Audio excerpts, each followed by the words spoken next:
Hello, everyone. I'm Charlie, and welcome back to another DraftKings Soccer Slate breakdown. So, one, two, three, four gamer. Oh God, this is yes, four gamer. I was right the first time. It's four gamer on our hands here. It's another game or another slate where I feel like it's just picking against Sheffield United, very similar to the slate a couple of days ago, in that Sheffield United are playing a much better team. A couple of days ago it was Man United. This time it's Newcastle, and they should ship a ton of goals. Like Newcastle are a good side that you've seen them smash teams in the past. They smashed Tottenham just a couple of weeks ago. So Tottenham are in a really good spot. And then similarly, once again, a couple of days ago, Man United are in a very good spot. Burnley are a lot better than Sheffield United, I'd say. But this is still a really nice Man United matchup. And although Man United look horrible, almost every game they play, like they still scored like four goals against like last game. Like they look bad, but they get DraftKings points doing it.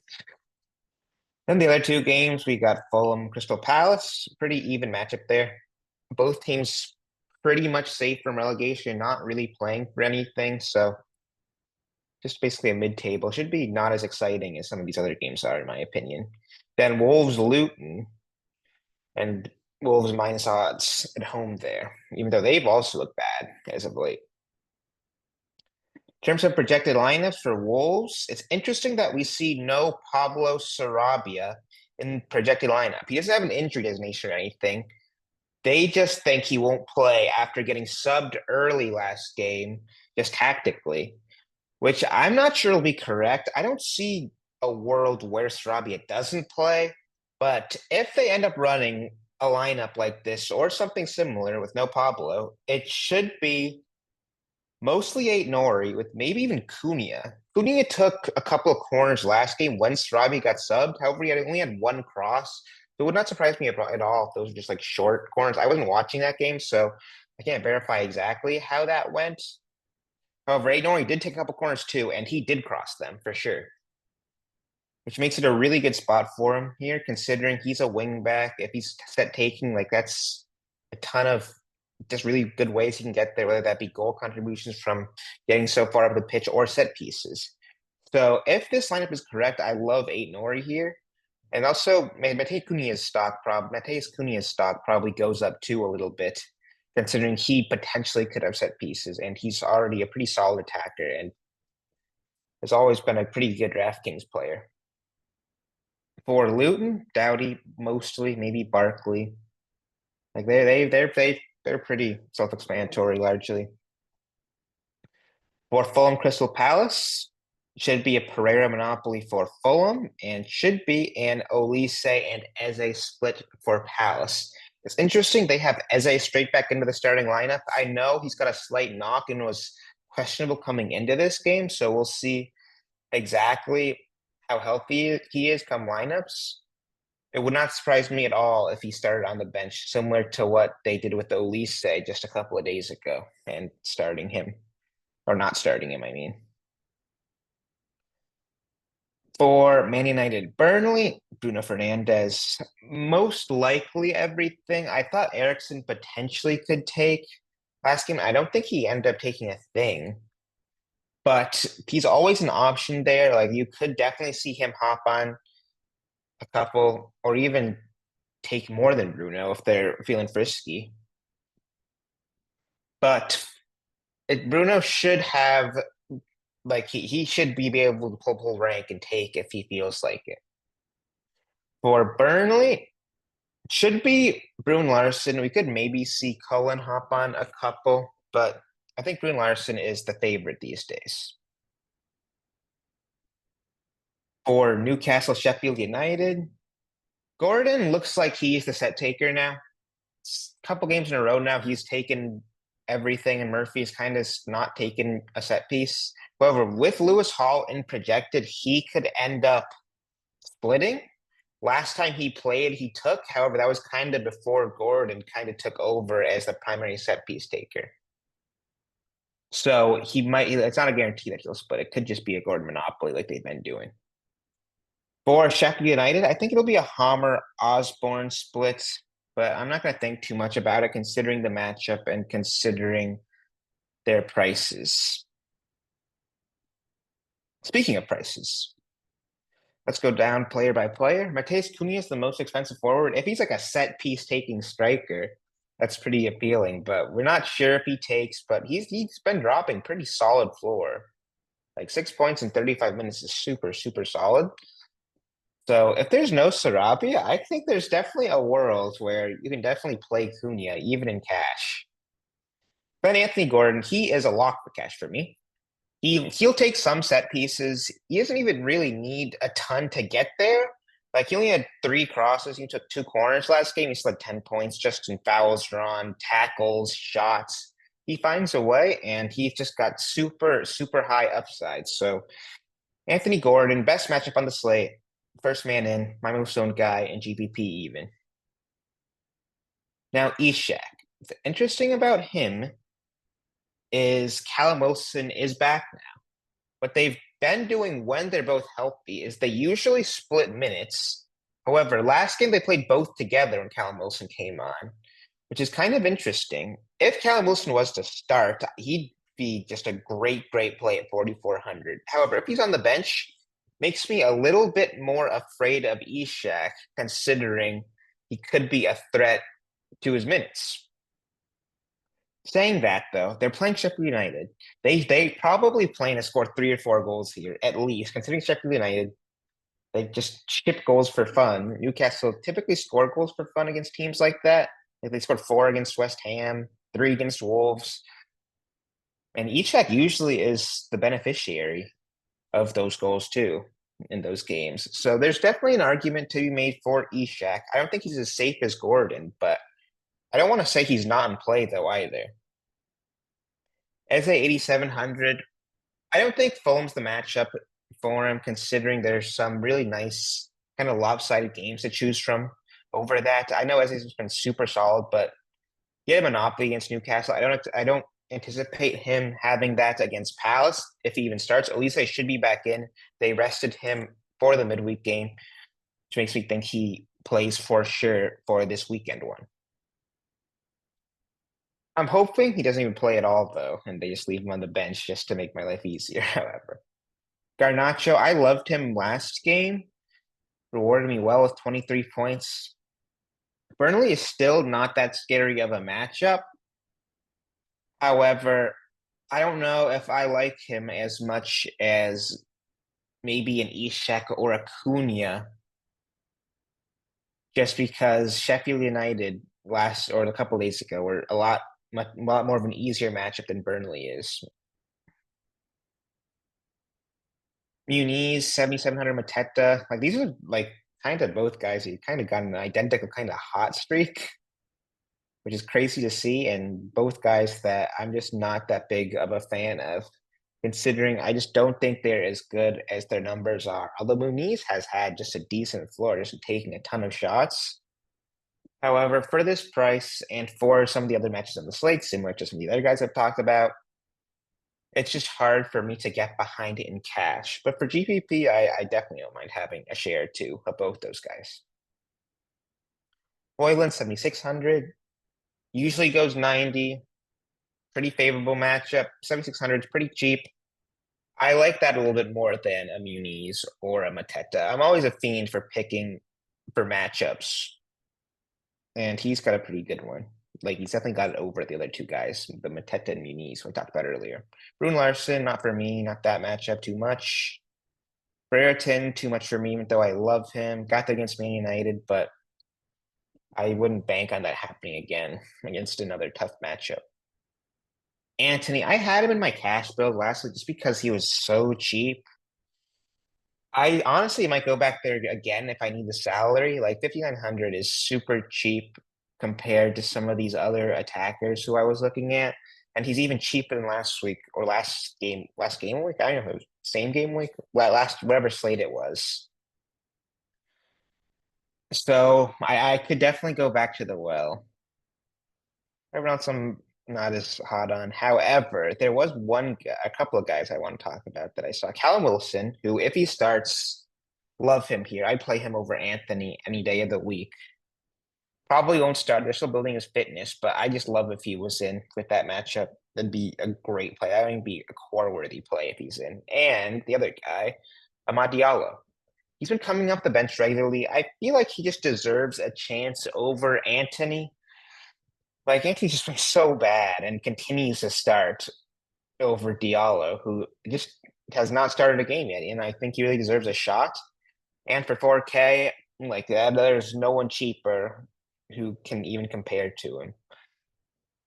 So I'm hoping we get a Callum Wilson or a Diallo in there. I'd love both of them to be in for salary relief. And they're both really good plays. Midfielders, Bruno Fernandez, similar to almost every game week he's on. You just plug in. Look at these numbers. Like he's been super hot. Even when he doesn't get a goal contribution, he still puts up really solid numbers. Burnley, super good matchup. Plugging Bruno Fernandez in easily. Him and Gordon, like I just will have just so much of them on the slate. Olise, if Eze is not in, there's a really strong argument for Michael Olise.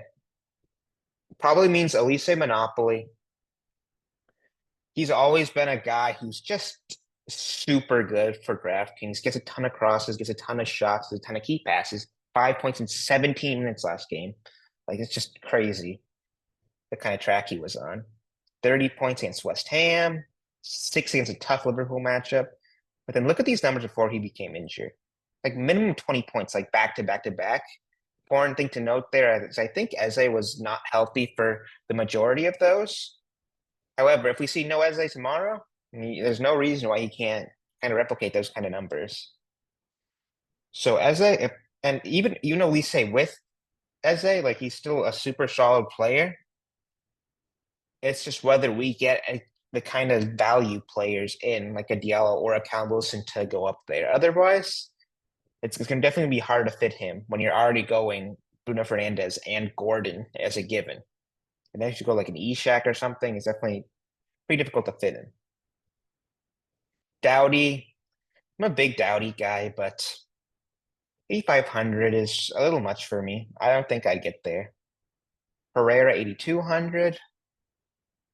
These guys are just in such weird spots considering they're probably fairly priced, but you kind of prefer to pick against guys with better matchups.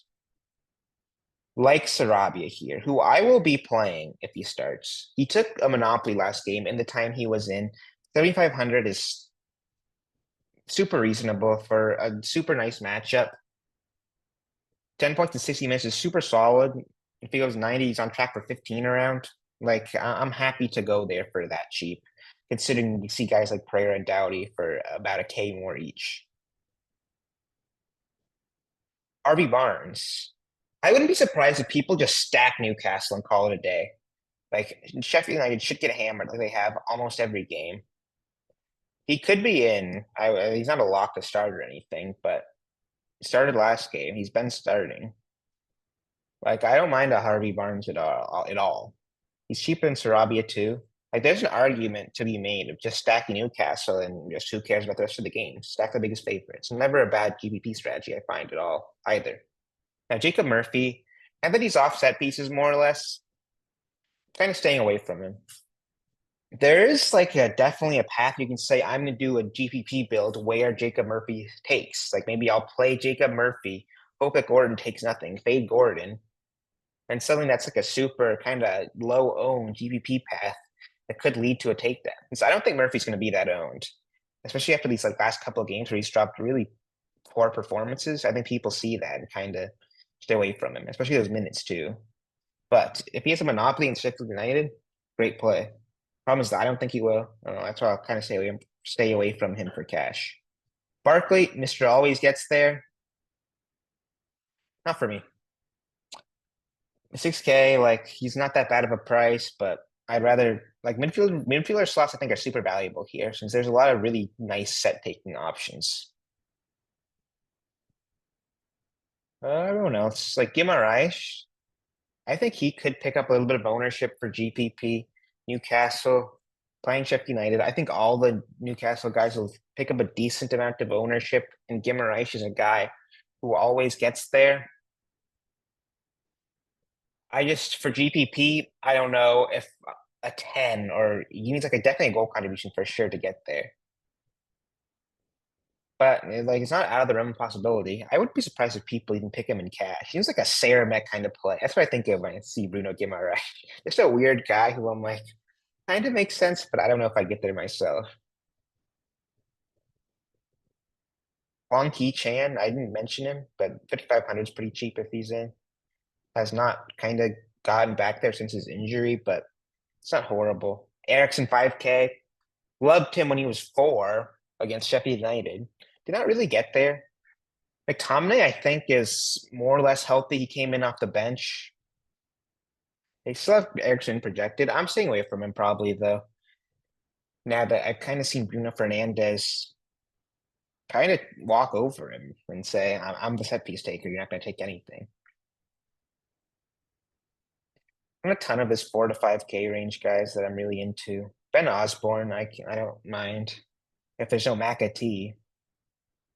It's interesting. The one time I picked him, he kind of dropped down because they randomly a McAtee take, and then he's right back to getting his 8 that he gets every game. But 4K for Osborne, not bad. Not bad at all. Now, Lewis Hall. I'm pretty likely to play if he starts. Super favorable matchup. You hope he takes some set pieces. Even if he doesn't, you're getting a 3K Newcastle fullback, although mispositioned, but he provides some much needed value. And I don't think that's a bad play at all. That might even be core worthy for me if we see a lack of other value with no like Callum Wilson or Diallo in. I'd love Lewis Hall if that was the case there. Tommy Doyle, he hasn't really taken anything lately. However, if there's no Sarabia, it feels like he should take. I think Cooney took over him anyway, and Aiden definitely took over him. So I'm probably staying away from him now. In terms of like the low of the low, not really finding anything I like. Defenders. Now, if we see the no Sarabia lineup, give me 8 Nori. That's a lock. 12 points last game. He was only taking for the last like 30 minutes. Had he even taken at the start, he probably gets 20 points easily. He gets like most of those Sarabia points probably. So 8 Nori attack, like he's definitely a goal contribution threat, set pieces. If there's no Sarabia, give me that all day. If there's Sarabia, he's still an interesting play, just not a lock or anything. Dallo, that's not bad against Burnley. There's no like lock defenders per se. Considering there's no like Alexander Arnold, no Robertson, Trippier still out, which makes me a lot more willing to pay down. However, I'm saying this: if there's like an 8 Nori set piece taking lineup, then he is a lock. However, if we're just assuming Sarabia is for the sake of argument here, then there's not a huge gap between any of these guys. Like I'm kind of fine with any of them. I don't mind picking United for the matchup. I don't mind picking Newcastle for the matchup. However, the issue with them is if Lewis Hall starts at left back, it's one less kind of defender you can pick from. However, Kraft for 4,600, it's not great, but he's probably all right there considering the other options. And if Dan Burns starts left back, that's pretty good for 3,700.